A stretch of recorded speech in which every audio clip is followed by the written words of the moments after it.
Eclesiastes capítulo 1, versículo de 1 a 7 diz assim: guarda o teu pé quando entrares na casa de Deus, porque chegar-se para ouvir é melhor do que oferecer sacrifícios de tolos, pois não sabem o que fazem mal.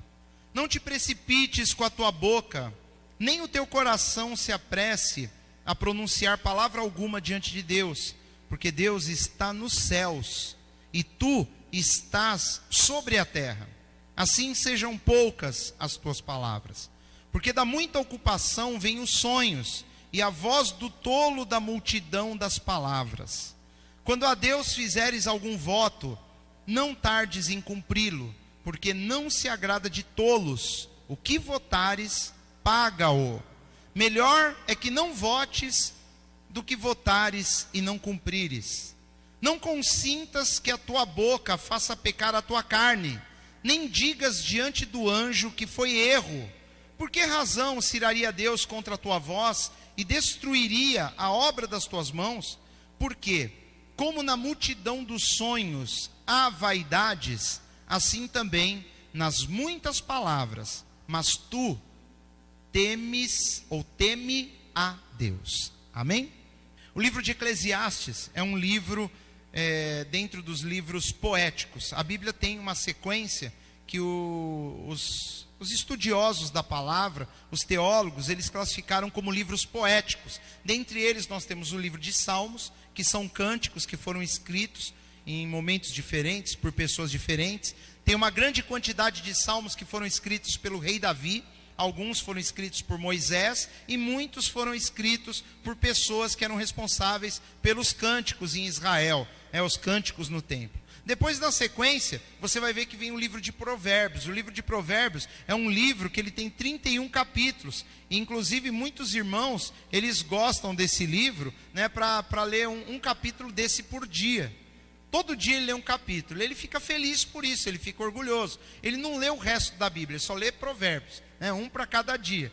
Então ele fica muito feliz com essa façanha, né? Eu conheço também pessoas que ficam muito felizes, falam, amo o livro de Salmos, só lê Salmos. E não sabe nada o que está no restante da palavra de Deus. Nós temos que entender, queridos, que toda a Bíblia é a palavra de Deus. Mas esses são considerados livros poéticos. O livro de Jó também é um livro poético. Apesar de ser uma história, uma narrativa de algo que aconteceu na vida desse homem, ele é um livro escrito em forma poética. Ele é um livro com estrofes, com uma forma... no português, quando você lê a sua Bíblia, você lê, por exemplo, o livro de Salmos. Salmos são cânticos. E você não vê rima, você não percebe por quê? Porque foi traduzido. Mas no hebraico, a língua original que foi escrito isso, lá no aramaico daquela época, essas palavras elas rimavam, elas tinham métrica, você contava quantidade de letras, de sílabas, tinha uma forma ritmada de serem ditos, da formatação desses textos, porque foram traduzidos para outra língua e aí se perde. Né? Você já tentou pegar uma música... e traduzir para uma outra língua, fica estranha, né? Não encaixa. As músicas que nós cantamos aqui, a maioria delas elas são versões de músicas de louvores cantados em inglês. Então não é fácil você adaptar de uma forma que fique bem para nós cantarmos. Você tem que mudar algumas palavras, tem que adaptar. E na palavra de Deus você não pode fazer essa adaptação. Esses são livros poéticos. Jó, Salmos, Provérbios, que fala sobre sabedoria, sobre conhecimento, e o livro de Eclesiastes.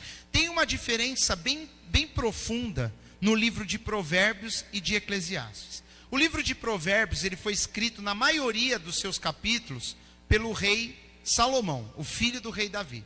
O rei Salomão, quando era jovem, quando Deus deu sabedoria para ele, e ele começou a reinar com sabedoria sobre Israel, ele escreveu o livro de Provérbios, que são conselhos de um homem sábio, de um homem que se relaciona diretamente com Deus, que conhece Deus por suas maravilhas, um homem muito rico, um homem muito poderoso. Então quando você está lendo Provérbios, você está vendo a sabedoria de Deus vindo do coração de um homem que está bem com Deus, que é jovem, que tem um casamento maravilhoso, tem uma esposa admirável, que até ele escreve o livro de Cantares, que também é um outro livro poético, é o próprio Salomão que escreve o livro de Cantares, ou Cântico dos Cânticos, depende da Bíblia, da pessoa tem um nome diferente.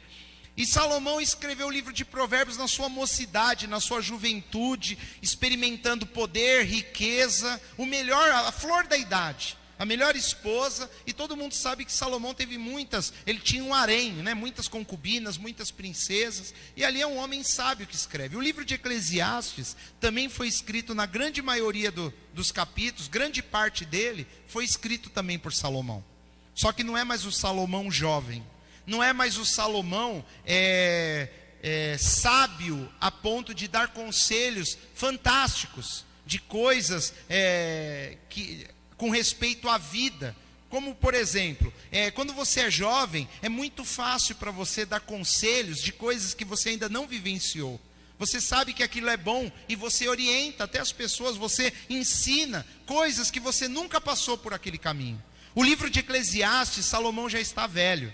E no meio do caminho, até ele chegar na parte de escrever essas coisas, ele já sofreu bastante. Principalmente porque ele se afastou de Deus. Salomão, na sua história de vida, ele teve um momento que ele se afastou de Deus. Ele casou com mulheres estrangeiras, nas quais Deus havia proibido que ele casasse. Ele levou a adoração dele para outros altares, para outros deuses. Ele deixou que aquelas mulheres trouxessem a sua religião para dentro da sua vida. E ali ele adorou outros deuses, ele fez o que não deveria, ele se afastou do Senhor. E aí, quando ele está nessa idade, ele se arrepende, ele volta a si, ele cai em si. Um homem velho, um homem cansado, um homem que experimentou coisas que ele não queria ter experimentado, ele se afastou de Deus, e vamos dizer, graças a Deus, Salomão teve tempo de voltar atrás.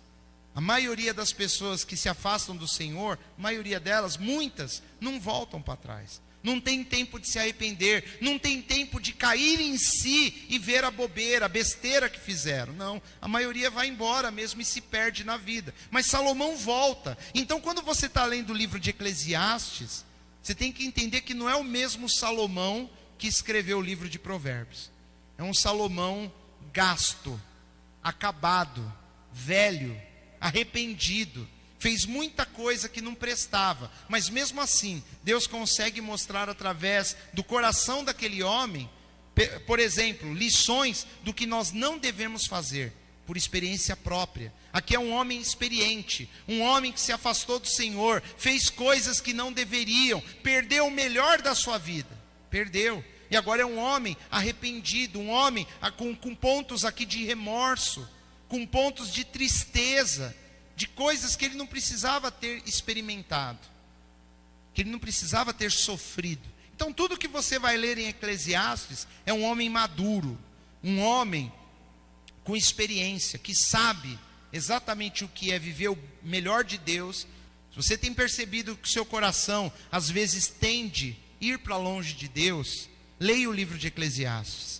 Veja o que esse homem fala nas linhas. É um livro de sabedoria que mostra para nós coisas que simplesmente o homem mais poderoso daquela época vivenciou. O lado bom e principalmente o lado mal da vida.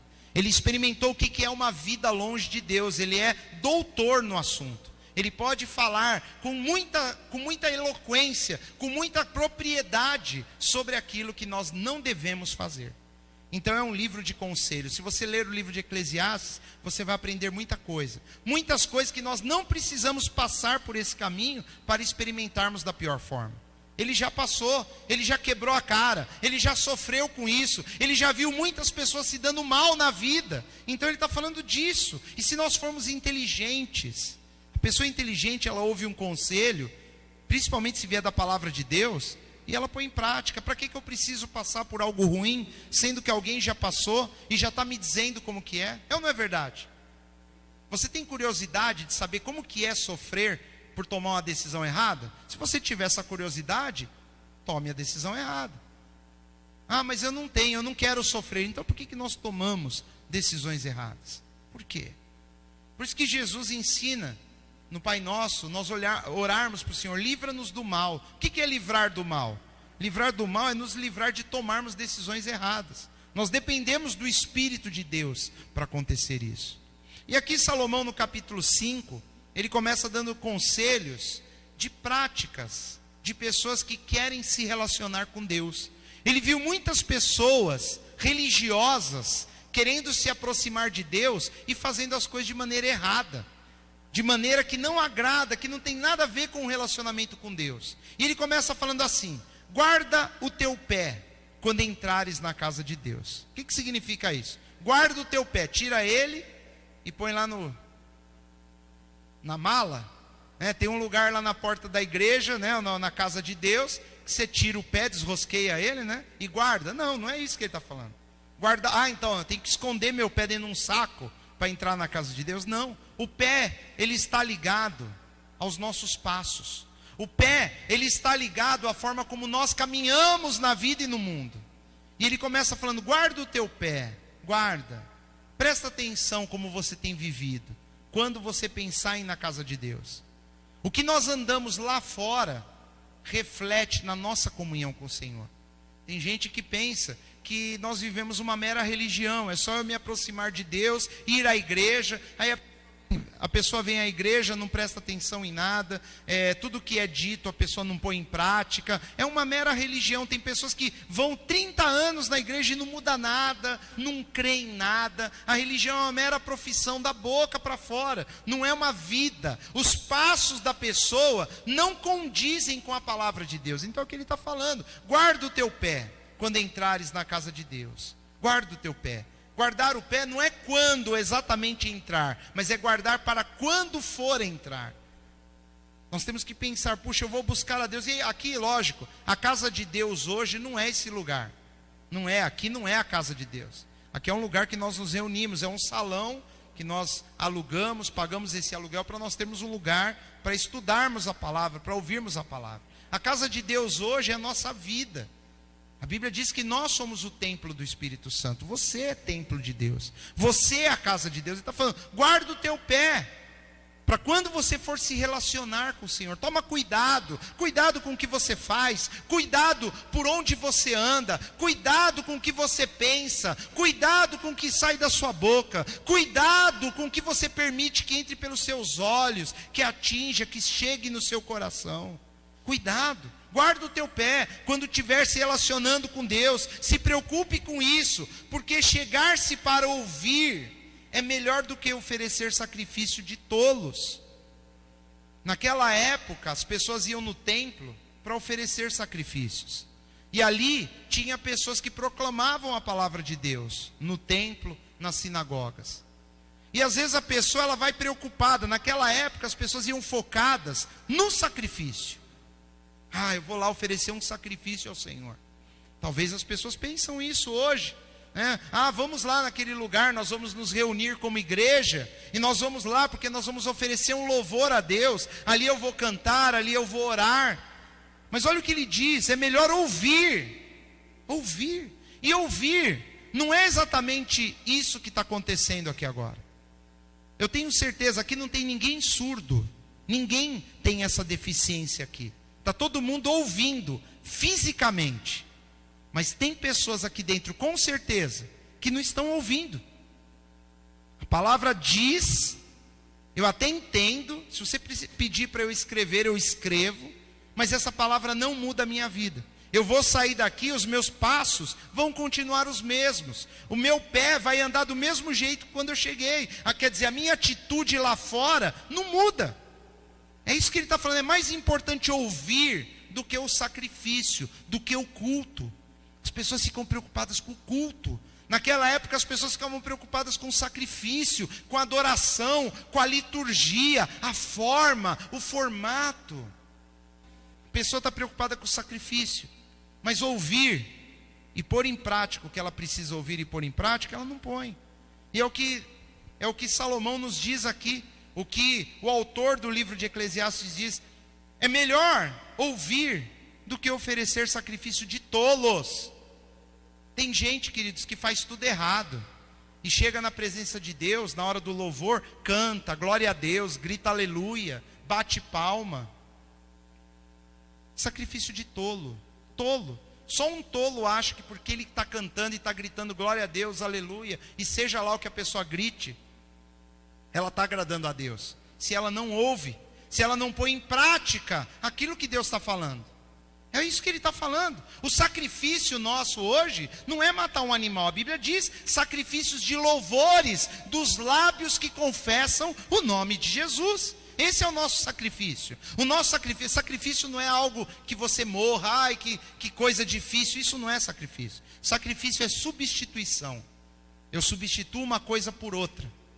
Eu deixo de ler um livro, o livro de capa amarela, para ler o livro de capa vermelha. Então eu sacrifiquei o livro amarelo. Deixei ele de lado. Eu peguei o outro no lugar. É substituição. A Bíblia fala que hoje, nós não vivemos mais com sacrifícios de animais. Deus não espera que você mate um animal pelo seu pecado. Por quê? Porque Jesus já morreu pelo nosso pecado. Não restam mais sacrifícios. Os sacrifícios que nós temos para oferecer a Deus é uma conduta de vida. Às vezes a pessoa acha que o louvor agrada a Deus? Agrada, lógico que agrada, senão não louvava, senão não cantava. Mas ele só agrada de verdade se os seus pés lá fora têm andado de acordo com a Escritura. Vocês estão me entendendo, queridos? Nós não podemos entender que um mero ritual, uma festinha para Deus que eu faço, passa um pano naquilo que não tem agradado ele. Na realidade ele está mais preocupado com a minha e com a sua vida do que adoração através de canções, músicas, rituais, liturgia. Fica de pé, todo mundo fica de pé, senta, ajoelha, levanta, repete assim, fala para o irmão do lado. A pessoa faz tudo e ela acha que Deus está feliz com isso. Ela acha, isso é, estou agradando a Deus. Mas meu irmão, Deus ele está olhando para os pés, o seu caminhar, a sua forma de viver. Na realidade ele chama de sacrifício de tolo. A pessoa que faz tudo errado, não muda a sua vida e quer oferecer uma canção para Deus, ele está falando isso é sacrifício de tolo. É um tolo. Ele não tem a menor ideia do que ele está aprontando com a vida dele. Ele faz tudo errado, ele não aplica a palavra de Deus na sua vida e quer cantar para o Senhor, e quer louvar o Senhor, e sapateia, e vira, e fala não sei o que. Não adianta. Nós não vamos chamar a atenção de Deus através de rituais. Deus ele fala lá através do profeta: esse povo se aproxima de mim com seus lábios, mas o coração está longe. O seu coração está longe de mim, e Deus sabe. Eu, se olhar aqui, eu não tenho a menor ideia, meu irmão, de quem está com o coração perto de Deus ou não. Eu não sei. Eu sou o último que posso julgar isso. Eu sei do meu. Mas Deus, ele sabe. Ele olha para mim, ele vê uma performance externa. Ele vê o meu louvor, a minha adoração. E aí o cara faz tudo errado. O cara desce a mão na mulher, bate nela. O cara mente no serviço, faz falcatrua, e aí ele fala, glória a Deus, aleluia, pronto, Deus está se agradando da vida dele. Sacrifício de tolo. O homem está se enganando a si mesmo. A pessoa é religiosa. A palavra de Deus não importa para ela, pouco importa. Um papagaio falando lá fora, uma buzina de um carro, o sino de uma igreja tocando, fala mais ao coração dela do que a palavra de Deus. As pessoas estão indiferentes à voz do Senhor. E na hora que aperta, ela acha que uma performance religiosa vai suprir aquilo que ela não tem feito. Vai regular os passos errados que ela tem dado. Uma performance, vou na igreja, não falto num culto. Aí só falta eu falar, né? Não vale nada. Se você não aprende nada com o que é pregado, meu irmão. Se você não ouve, que ele falou, é melhor ouvir. Está aqui, ó. É melhor ouvir do que oferecer sacrifícios de tolos, pois não sabem que fazem mal. Eles estão fazendo mal. Deus está falando, isso é ruim. É muito ruim. Uma pessoa que não anda com a vida dela de acordo com as Escrituras e quer oferecer um sacrifício a Deus. Ele está falando, isso é péssimo. É péssimo. Não que nós tenhamos que ser perfeitos, porque não existe ninguém perfeito. Mas meu irmão, se essa palavra não muda a sua vida em 1 milímetro, nada muda, nada, está sempre na mesma. Sempre. Sempre do mesmo jeito, sempre fazendo as mesmas coisas. Pelo contrário, às vezes as pessoas até se iludem. Elas sabem que o caminho que elas estão andando não são alinhados com as Escrituras. Elas acham que por ser ela, que Deus está autenticando. Não, ela pode, eu posso, ele pode. A palavra de Deus diz que não, mas nós podemos. Por que será que a pessoa pensa assim? É melhor ouvir do que oferecer votos de tolos, sacrifícios de tolos, né? Não cheguei no voto ainda, mas nos sacrifícios de tolos. É como ele fala aqui: não sabem que fazem mal. Eles não sabem, não têm a menor ideia de que isso é ruim. A pessoa acha que resolve. A pessoa faz o mal, né? Pessoas que não frequentam nada sério. Eu conheço pessoas que não se autodenominam de nenhuma fé, nenhuma religião. Mas quando vem algo difícil na vida, eu vou fazer uma cirurgia, eu estou com medo de morrer. Aí vai ajudar os outros, vai fazer caridade, achando que... Enfim. Quando Isaías foi falar para o rei Ezequias que Deus havia dito que ele morreria, ele falou: põe a tua casa em ordem, arruma a tua vida. É isso que interessa no último minuto. A gente vive tudo bagunçado, e a hora que passa um pânico, um medo, quer sair correndo para acertar as coisas. É isso que ele está falando. Antes de louvar o Senhor, arruma os teus passos, coloca a tua vida em ordem, porque é melhor ouvir do que ficar oferecendo voto de tolo. Deus nem ouve, Deus nem quer saber, queridos. Ele não quer ouvir o nosso glória a Deus, se lá fora a nossa vida não dá glória a Deus. O que é uma vida que dá glória a Deus? Você sabe. É uma vida que faz a verdade, que vive na verdade. É uma vida que honra ao Senhor. É uma vida que quando as pessoas olham para você, as pessoas dão glória a Deus. Mas não adianta eu dar glória a Deus da boca para fora. Ah, glória a Deus. Mas para a gente falar algumas coisas, nós temos que ir lá fora. A nossa vida tem que ser uma vida que carregue isso dentro de nós. E aí quando nós estamos na presença de Deus, o nosso louvor, o nosso sacrifício não é de tolos.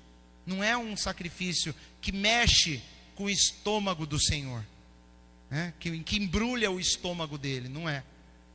Como diz lá em Apocalipse, o Senhor falou: você não é quente nem frio, eu estou a ponto de vomitar-te da minha boca. É o que Deus fala para aquela igreja. As pessoas estavam oferecendo um louvor, era só uma performance, mas a vida delas não tinha nada a ver com nada daquilo. Um monte de performance. Deus não quer essas coisas. Ele quer uma vida que verdadeiramente condiz com o que está escrito aqui. Versículo 2: não te precipites com a tua boca. Cuidado com a boca. Tem gente que fala demais, fala muita coisa, muita coisa. Deus está falando: não te precipites, toma cuidado, guarda a tua boca, nem o teu coração se apresse a pronunciar palavra alguma diante de Deus, porque Deus está nos céus e tu estás sobre a terra, assim sejam poucas as tuas palavras. Aqui ele destaca 3 coisas. Ele fala: cuidado com a boca fala, cuidado. As pessoas falam muita coisa, e às vezes aquilo que nós falamos é naquilo que nós tropeçamos. Eu falo muito. Pessoa que é precipitada para dar palpite na vida dos outros. Pessoas que é precipitada para cobrar o irmão. Ó, irmão, você não sei o quê. Pode ver, essa pessoa daqui a um tempo, ela vai estar fazendo vergonha a Deus. A que mais cobra, lá na frente, a que mais vai mostrar que não sabe nada, que não vive nada. Cuidado, não seja precipitado com a tua boca, nem o teu coração se apresse a pronunciar palavra alguma diante de Deus, porque Deus está no céu e tu estás sobre a terra, assim sejam poucas as tuas palavras. É interessante que aqui ele não está falando de oração, porque Jesus ensinou que nós deveríamos orar sem cessar. Paulo fala sobre isso, e Jesus fala que nós temos que insistir em oração. Então oração é bom, oração você tem que orar mesmo. Mas quando nós estamos na presença de Deus, toma cuidado com o que você fala. É diferente da oração. E no versículo 3 ele vai aumentar um pouquinho isso. Nós vamos entender que ele está falando de coisas que muitas vezes nós, no calor da emoção, nós nos precipitamos, falamos para Deus, e isso acaba virando meio que um compromisso, que a Bíblia chama de voto. O coração não se apresse. O coração, ele tem a ver com a emoção. Toma cuidado quando você está emocionado. Às vezes a pessoa está emocionada lá, oh, Deus está chorando. Sei lá, na hora de um louvor ela fala assim: ah, eu vou servir a Deus. A partir de amanhã eu vou começar a fazer isso. Amanhã ela não faz nada. A Bíblia está falando, não se apresse o seu coração, cuidado, na hora da emoção você vai falar coisa para Deus, você vai fazer um tipo de um contrato verbal com Ele, que você não vai cumprir depois. Cuidado, não se apresse, tenha prudência, seja cuidadoso, temos que nos acalmar na presença do Senhor. Ele está falando da presença do Senhor. Jefité, ele foi para uma guerra, e ele fez um voto precipitado. Ele virou para Deus e falou: ó Senhor, se eu voltar dessa guerra, quando eu voltar, chegar em casa, o primeiro que sair ao meu encontro, eu sacrifico a ti. Eu não sei o que ele imaginou quando ele falou isso. E aí, se você já leu a sua Bíblia, você sabe que a filha dele saiu em primeiro lugar. E ele falou: ô minha filha, o que você fez comigo? Não, ela não fez nada. Quem fez foi ele se precipitou. Ele falou: puxa, mas eu fiz um voto com Deus que o primeiro que viesse, eu teria que sacrificar. E aí a menina, foi o sacrifício dele. Ela só pediu para ele dar um tempo para ela ir chorar com as amigas, que ela não casou. Enfim, aquilo era muito importante na época de Israel. Ela foi lá, chorou com as amigas, e ele teve que sacrificar a filha. Abriu a boca antes da hora. Deus alguma vez pediu para alguém sacrificar alguma coisa? Nunca. Se ganhasse a guerra, não. Foi um voto precipitado. Esses dias eu estava conversando com uma pessoa, uma amiga, contou que ela estava um dia no enterro, e ela estava muito triste, muito tocada com a mãe da pessoa lá que tinha falecido. E aí, ali no calor da emoção, o coração se precipitou, não foi com Deus, mas foi com a pessoa. A pessoa falou: puxa, ela tinha um cachorrinho. Ela falou: ah, o cachorrinho, não, eu fico com ele. Quando terminou o enterro, todo mundo enterrou, palavras dela. Depois que enterrou todo mundo, já acabou o enterro, ela estava indo embora, aí a pessoa veio: e aí o cachorrinho? Ela: que cachorrinho? Ué, você falou há 10 minutos atrás que você ia ficar com ele. Eu falei: ai, ganhou um cachorrinho. E deu trabalho, enfim, né? Na hora da emoção, não, eu fico, eu cuido, eu faço. Será que alguém aqui já passou por isso? E depois se arrependeu? Abriu a boca no momento que não deveria, fez uma promessa, né? Teve gente que foi até ao altar, né? Nós temos que tomar cuidado. A palavra de Deus nos mostra isso em vários lugares. Nós vemos homens fazendo votos na Bíblia. No Antigo Testamento, muito antes da lei de Moisés, Jacó fez um voto com Deus. Ele fala para Deus: se o Senhor for comigo nessa empreitada e o Senhor me abençoar, eu vou te dar o dízimo. Foi algo que Jacó decidiu fazer, antes da lei de Moisés. Mas durante a lei de Moisés, Deus fala algumas coisas para nós, a respeito de votos, de votarmos ao Senhor. Por exemplo, se você abrir lá em Números, capítulo 30, né? Mas nós não vamos falar ainda de voto, vamos ler mais um pouquinho aqui em Eclesiastes. Segura aí mais um pouquinho. Versículo 3: porque da muita ocupação vêm os sonhos. Esse era um provérbio antigo que Salomão usou aí. Ele diz o seguinte: quando a pessoa trabalha muito durante o dia, faz muita coisa, se preocupa com muita coisa, à noite ela vai ter um monte de sonho, ela vai ter pesadelo. Pode ver, o dia que foi muito atribulado, você fez muita coisa, você ficou muito agitado, à noite você sonha muito. É isso que esse provérbio diz. E ele está usando isso, ele está falando, dá muita ocupação, fazer muita coisa durante o dia, à noite você vai sonhar bastante, vai ter pesadelo, vai ter um sono perturbado, ele fala, né? Da mesma forma é a voz do tolo, da multidão das palavras. Ele está falando do mesmo jeito. O tolo fala muito, fala muito, fala muito, e todo mundo começa a entender que ele é tolo. O tolo fala toda hora. A própria Bíblia diz isso. Às vezes a pessoa é tola, mas pelo fato dela ficar quietinha na dela, ninguém percebe. A Bíblia fala que o insensato, se ficar calado, ele vai ser tido como uma pessoa prudente. O nécio, se ficar quieto, fica só na dele, faz aquela cara de inteligente, de que está raciocinando, né? Pronto. Mas abre a boca, a pessoa fala: não sabe nada, né? Quando abre a boca para falar, a gente quer falar muito e ouvir pouco. Eu sei que eu cito muita coisa fora da Bíblia, mas quantas orelhas Deus te deu, meu irmão? 2. Quantas bocas? 1. Adivinha o que ele está querendo te dizer com isso? Fala menos e ouve mais. Ele começou a falar de ouvir. É melhor ouvir do que oferecer coisas tolas, ficar falando muito. Quem fala muito, erra muito. A gente fala muito, muita coisa. Mas diz que ele fala de tudo.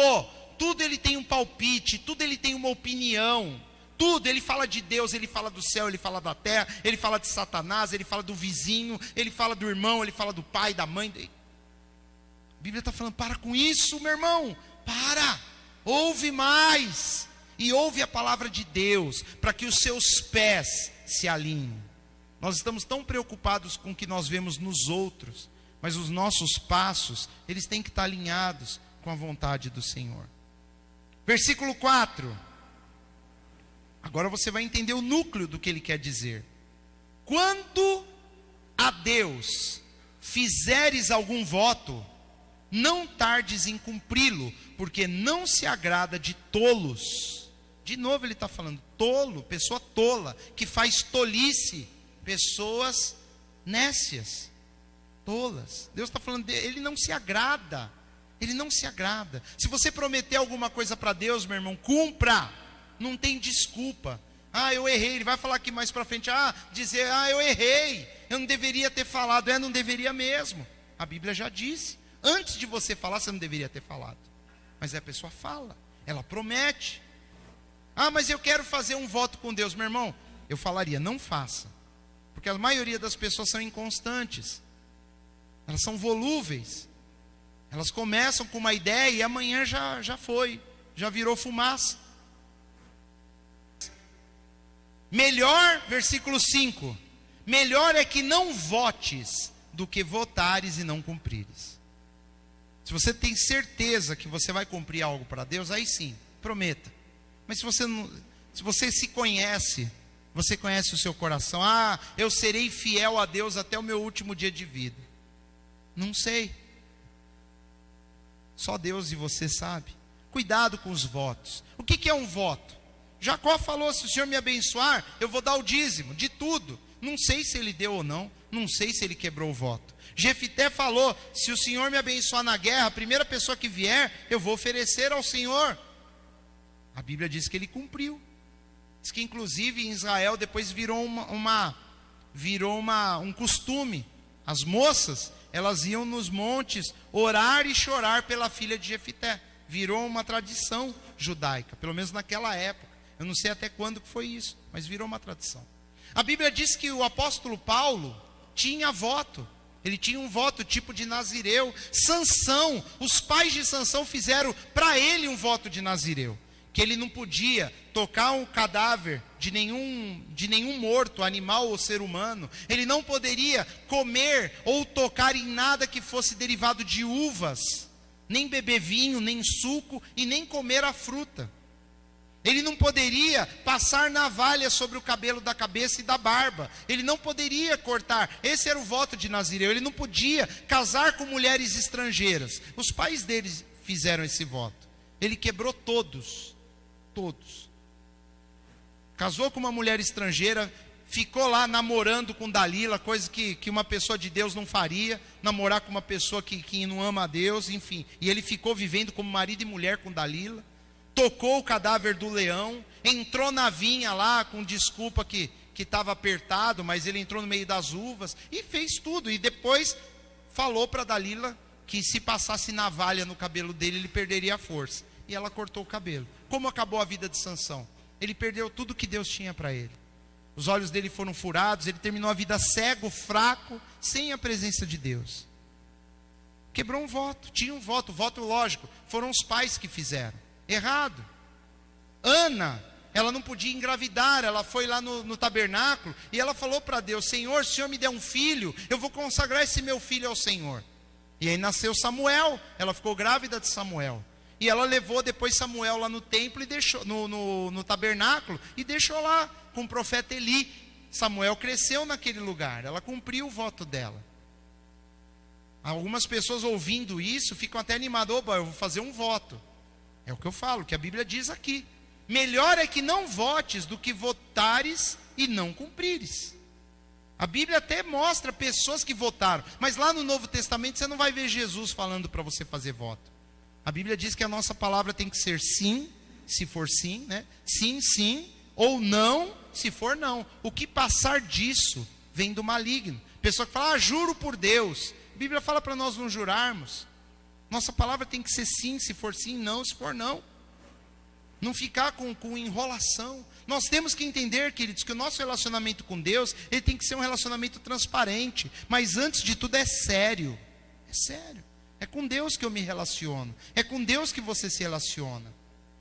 Versículo 6. Não consintas que a tua boca faça pecar a tua carne. De novo ele falando, cuidado com a boca. Não deixa a tua boca te fazer tropeçar. Não deixa. Diante de Deus, toma cuidado com o que você fala. Toma cuidado com o que você pronuncia. Nem digas diante do anjo que foi erro. O que significa isso? Diante de Deus, depois que deu errado, que você não cumpriu, você fala, desculpa, eu me enganei, errei. Ele está falando, nem isso, não é desculpa não. Não devia ter feito. Não se aproxima de Deus falando algo que você não tem a intenção de fazer, meu irmão. Deus não gosta, Ele não quer ser bajulado, queridos. O problema é que nós estamos acostumados com isso no mundo. A pessoa não gosta daquela pessoa lá, mas aquela pessoa é importante. Eles vão lá e bajulam a pessoa, não é assim? Você só está agradando a pessoa porque você quer algo dela, mas na realidade você não a considera. Na realidade você não tem o menor respeito. Você não está nem aí para o que aquela pessoa pensa ao seu respeito. Você só quer bajular. E Deus, Ele está falando disso. Ele não quer bajulação. Deus não quer ser bajulado. Eu já vi ateus falando no YouTube, falando esse povo, esses evangélicos fazem as coisas tudo de qualquer jeito, eles são mentirosos, eles são falsos, são fingidos. Isso é um ateu falando, viu, queridos? Eu não estou dizendo que eu concordo com ele, mas eu vou ter que concordar. Fazem um monte de coisa errada, depois ficam lá louvando a Deus, e eles dizem que Deus gosta, se agrada do louvor. Para pensar nisso, meu irmão. Se a minha e a sua vida não fizer diferença, como pessoas, homens e mulheres de Deus, tudo que nós fazemos de louvor, adoração, o nosso ritual, o culto, não serve para nada. É desnecessário. Nós somos religiosos, indo numa igreja cristã. Nós deixamos de ser de outra denominação, de outra religião, para ser religioso aqui. E Deus não quer religioso, Ele não quer ser bajulado, Ele não quer que você, se eu não cantar para Deus, Ele vai ficar chateado. Não, Ele fica chateado com a nossa vida, que não muda. É isso que chateia o Senhor.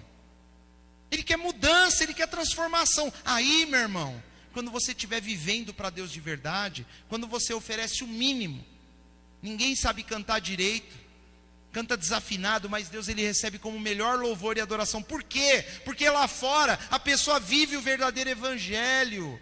Ela não está oferecendo um sacrifício de tolo diante do Deus que sabe de todas as coisas. Quando eu me aproximo de Deus com os meus lábios, mas o meu coração está longe do Senhor, eu no fundo eu acho que Deus é tolo, que Ele não sabe nada, e eu engano Ele com um ritual religioso. E Ele está falando, tolo é você, que não tem a menor ideia, você não sabe. Ele falou lá no versículo 1, pois não sabem que fazem mal. Eles não sabem, são tolos. Tolo. Faz tudo errado e acha que porque cumpriu uma tabelinha ali naquele horário, que Deus se agrada da vida dele. Senhor, marca aí mais um dia. Marca aí, eu cantei. Eu li 2 capítulos da Bíblia. De que adianta ler 2 capítulos, 20 capítulos, 200 capítulos, se esses capítulos não fazem você mudar de atitude, meu irmão? De que adianta? Não muda nada. É disso que Salomão, que eu falei, um homem velho, que fez tudo errado, talvez ele fez isso. Muitas vezes ele foi na casa do Senhor, fazendo tudo errado lá fora, fazendo tudo que Deus falava para ele não fazer, e um dia ele caiu em si. Ele olhou para a sua miséria espiritual e falou, eu sou um tolo. Eu acho que oferecer um sacrifício diante do meu Deus é coisa boa, mas não é. Deus não está recebendo. Jesus, Ele falou que se você for ofertar na casa do Senhor, e na hora de apresentar a sua oferta, você lembrar que tem uma pessoa que tem algo contra você, vai lá Não oferta não, ele falou, não oferta. E oferta, queridos, é tudo que nós fizemos aqui desde a hora que começou o culto. Deu 8 horas, nós fechamos o olho, começamos a louvar a Deus, ali já é uma oferta. Já começamos a nossa oferta. Jesus está falando, se você lembra que lá fora você tem pendência, para. Vai lá resolver sua vida, depois você volta e oferta. Porque tem gente que acha que a oferta cobre o erro, o pecado. E a oferta que eu estou falando não é dinheiro não. A oferta é o culto que nós prestamos a Deus. A pessoa ela se ilude achando que ela vem, faz algo para o Senhor aqui em forma de cântico, de adoração, ouve a palavra, mas não mudou nada. É disso que Salomão está falando. Não consintas que a sua boca te faça pecar, nem digas diante do anjo que foi erro. Por que razão se iraria Deus contra a tua voz e destruiria a obra das tuas mãos? Ele está falando, Deus vai ignorar o que você está fazendo. Essa obra é falsa. Eu estou aqui, eu prego o evangelho. Talvez você vai pensar, pregar o evangelho é bom, não é? É bom. Será que Deus se agrada de mim por eu pregar o evangelho? Com essa ótica, você tem como afirmar isso? Se ele se agrada ou não? Não dá para saber. Como é que é meus passos lá fora? Como é que eu vivo lá fora a minha vida? Você não sabe. Ou sabe? Tem alguém aqui que me segue, me filma 24 horas por dia? Não. Você não sabe, meu irmão. Então eu subo nesse altar para pregar para o Senhor, e Deus lá em cima, Ele está a ponto de me vomitar da boca dele. Porque eu não tenho guardado os meus pés. Vocês estão entendendo onde eu quero chegar? Você vê às vezes aquele coral numa igreja, 200 pessoas cantando, todas de uniforme, a voz mais linda do mundo. Nós não sabemos. Mas que lindo, cantando para Deus. Naquele meio, deve ter pessoas que não estão nem aí com a sua vida lá fora. Mas elas sobem lá e cantam maravilhosamente bem. Queridos, nós temos que amadurecer. E nós temos que aprender que o que nós vemos é mero exterior. Nós não sabemos o que vai na realidade no coração de cada pessoa. Por isso que nós não podemos julgar o que vai no coração. Mas as atitudes sim. Se você vê eu fazendo algo que não condiz a palavra de Deus, você tem que falar, opa, o que é isso aí? Está errado? Mas não é porque eu prego a palavra que Deus está feliz comigo. Ele vai estar feliz se eu vivo o que eu prego.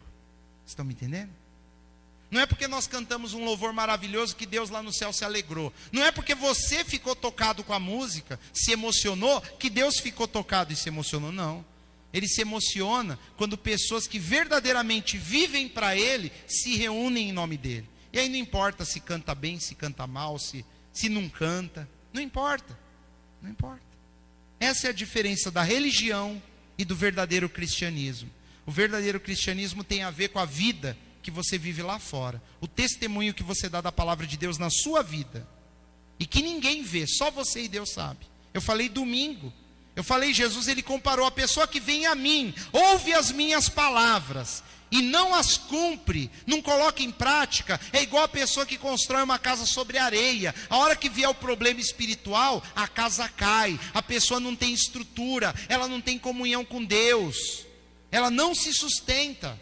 E a pessoa que vem a Jesus e ouve e põe em prática aquilo que ele fala, essa pessoa ela constrói a vida espiritual dela sobre a rocha, porque a rocha é Jesus. É disso, é o mesmo tema, a Bíblia inteira, ela fala do mesmo tema repetidas vezes, de formas diferentes. E ele continua, versículo 7, porque, como na multidão dos sonhos há vaidades, assim também nas muitas palavras, mas tu teme a Deus. Quem fala muito, sonha muito, tem muita vaidade no muito, eu sonho com isso, fica sonhando muito, tem muita vaidade no sonho, pode ter certeza. Para pensar nos seus maiores sonhos, metade deles é vaidade. Metade deles, você mesmo sabe que nunca vai acontecer. É ou não é verdade? Metade dos sonhos que a gente tem, mais da metade. Isso daí não, nem, né? Por quê? Porque é bobeira. Vaidade, é à toa, bobeira. É isso que Deus está dizendo. Da mesma forma que quem fica sonhando muito, pensa muita besteira, coisa que não serve para nada, ele está falando assim também a pessoa que fala muito, nas muitas palavras. A vaidade, quem fala muito, quem se precipita, quem não toma cuidado, principalmente com Deus. É com Deus o problema não é nem com os outros, aqui é tudo com Deus. Eu ia ler com vocês lá sobre os votos, votos. A Bíblia fala sobre isso, fala lá em Números, capítulo 30. Eu quero ler rapidinho com vocês, só para vocês verem que está lá na Bíblia. É o quarto livro da Bíblia, Números capítulo 30.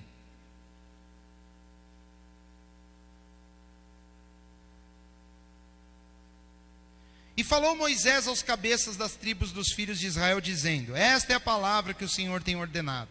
Versículo 2: quando um homem fizer voto ao Senhor, ou fizer juramento, ligando a sua alma com obrigação, não violará a sua palavra, segundo tudo que saiu da sua boca, fará. Era o que a lei dizia. Falou, tem que cumprir. A palavra do crente tem que ser, se ele falou sim, é sim. Se ele falou não, é não. Nós temos que aprender a cumprir nossas palavras. Sermos pessoas de palavras. Lógico que aqui ele falou o tempo todo, lá em Eclesiastes, ele falou o tempo todo com Deus. Se você tiver palavra com Deus, você vai ter palavra com os homens também. É ou não é verdade? Nós temos que ser pessoas de palavras. Chega de pessoas blasfemando o nome do Senhor por causa de crentes que não têm palavra, por causa de pessoas que não têm compromisso com a palavra de Deus. Tem gente falando mal de Deus por causa de pessoas que frequentam a igreja e não vivem de acordo com a Escritura. Assim, de gente falando mal de Deus, que não tem nada a ver com isso. Por que eles vão falar de Deus? Porque a pessoa diz que, eu sou servo de Deus. Não é o que as pessoas falam? Eu sirvo a Deus. Serve, né? O Deus deste século que ela serve. E faz as pessoas falarem mal do Deus Todo-Poderoso, por causa das atitudes. E nós esquecemos isso, nós achamos que um mero ritual para Deus está tudo bem. Ele continua, também quando uma mulher, ele falou do homem, também quando uma mulher na sua mocidade, estando ainda na casa do seu pai, fizer voto, se o pai ouvir o voto e ficar quieto, Deus vai atender o voto. Ele vai considerar. Se o pai falar, não filha, esse voto aí não está certo, Deus diz que tem que obedecer o pai. Se o pai falar que o voto, então Deus não vai fazer conta. A mulher casada também, ele diz, pode ler aí mais para frente, isso é a lei de Moisés.